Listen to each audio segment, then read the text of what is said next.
आज हमारा यहाँ पे जनरल कौंसिल का मीटिंग था, जिसमें कुछ दिन पहले हमने एक पूरा खासकर एजुकेशन डिपार्टमेंट के लिए शुरुआत हमने किया था। एजुकेशन डिपार्टमेंट से यहाँ पे के ट्रांसफ़र पॉलिसी बनाने का पूरे डिस्ट्रिक्ट के लिए, और जो न सिर्फ ट्रांसपेरेंट हो, जिसमें पॉलिटिकल इंटरफेरेंस बहुत कम हो, जिसमें सबसे इम्पोर्टेंट हमारे स्टूडेंट्स जो हैं हमारे गवर्नमेंट स्कूल के, उन बच्चों को कैसे उनके तालीमी मेयार को कैसे बढ़ाया जाए, और जो टीचर्स साल हर साल से बहुत दूर रहे हैं उनके इश्यूज़ को कैसे एड्रेस किया जाए। ओवरऑल हमने ये सोचा कि करगिल के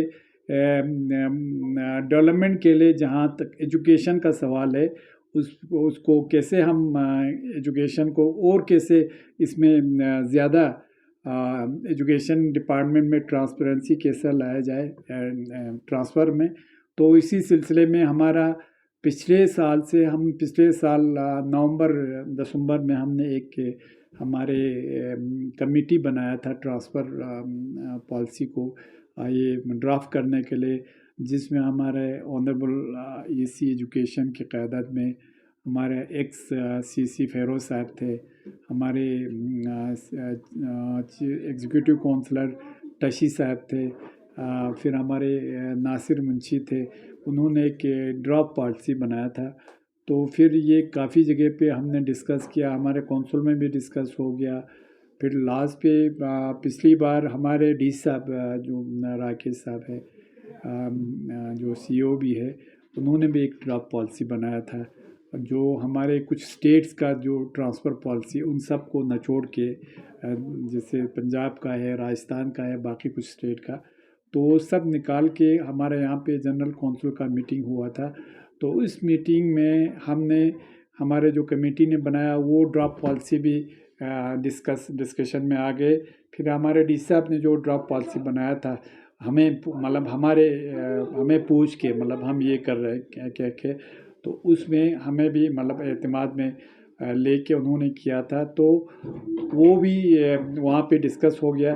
तो हमने ये फैसला किया था कि बाय एंड लार्ज जो एक डी साहब ने जो ड्राफ्ट पॉलिसी बनाया था, उसका जो बाहर का जो पूरा वो उसको एक किस्म का हमने वो बाय एंड लार्ज उसको एडॉप्ट करने के लिए, मगर जो हमारे ऑनरेबल एग्जीक्यूटिव काउंसलर एजुकेशन के उसकी क़यादत में जो पॉलिसी मरतब किया था हमारे ऑनरेबल काउंसलर ईसी साहिबान बैठ के, तो हमने कहा जो उसमें अच्छे है वो उसमें कुछ इश्यूज़ उसमें एड्रेस करने की कोशिश किया था। कुछ डी साहब ने जो एक फ्रेमवर्क हमने जो डी साहब का ट्रांसफ़र पॉलिसी के पास रेवेन्यू कंपोनेंट में हमारे पास पैसा नहीं है, तो हम उन सब पे इंशाल्लाह काम कर रहे हैं। तो हमारा भी मानना है कि हम जितना हो सके हमारे स्टूडेंट्स पे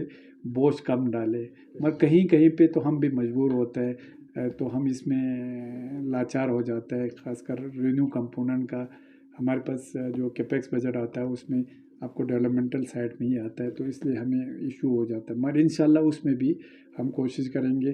तो आपको उसमें 2 बार हमारा एग्ज़ाम होगा बच्चों का, तो 6 महीना उसका वेटिंग लिस्ट बना रहेगा हॉस्टल का एडमिशन के लिए। तो दो बार इसलिए क्योंकि जम्मू का सेशन अलग होता है, कश्मीर का सेशन अलग होता है, इसलिए हमने साल में 2 बार एग्ज़ाम रखा है। वो प्योरली मेरिट बेस पे होगा, और मेरिट बेस पे फिर हमने उसके लिए बीपीएल के लिए, एवाई के लिए, उन सब के लिए भी एक अलग अलग सा वो रखा है, उनके लिए भी अलग सीट ये कोशिश किया। और जो हैंडीकेप जो स्पेशल लेवल चाइल्ड है उनके लिए भी अलग ये रखा है, या जिनके कोई वार्ड्स हो तो उनके लिए भी थोड़ा सा हमने उसमें गुंजाइश रखा है। तो ओवरऑल इंशाल्लाह ये भी हमारे हिसाब से मुझे लगता है ये भी एक बड़ा अचीवमेंट होगा अगर ये लागू होता है तो इंशाल्लाह। सर, ड्राफ्ट पॉलिसी आज उस पर डिस्कस हुआ है, तो कब तक ग्राउंड पे इम्प्लीमेंट होगा सर, और कब से टीचर इसका बेनिफिट उठा सकते हैं? इंशाल्लाह दोनों ये हम कुछ दिनों के बाद ही इस पे एक्सरसाइज शुरू कर रहे हैं। जैसे हमने कहा कि इसमें बच्चों का परफॉर्मेंस देने के लिए हम एक इंडिपेंडेंट एजेंसी को हायर करेंगे ताकि किसी का बयास ना हो। तो उसमें वो हम नवंबर जैसे बच्चों का एग्ज़ाम होता है, जस्ट आफ्टर एग्ज़ाम हम उसमें जो T2 का जो एग्ज़ाम होता है उसके बाद करेंगे।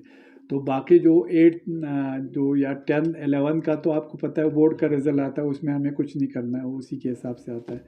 तो उसमें हम कोशिश करेंगे ये दिसंबर के आसपास में पोर्टल पे लग जाए। फिर 10-15 दिन इनको ग्रीवेंस ये करने का मौका भी दिया जाए। फिर उसके बाद हमें उम्मीद है कि हम फरवरी में ये तैयार करके, और हमने ट्रांसफ़र पॉलिसी में ये भी लिखा है, ये जब आपका विंटर वेकेशन ख़त्म होगा तो ऑटोमेटिकली वो जो टीचर होगा वो नए जगह पे पोस्टिंग पे जाएगा।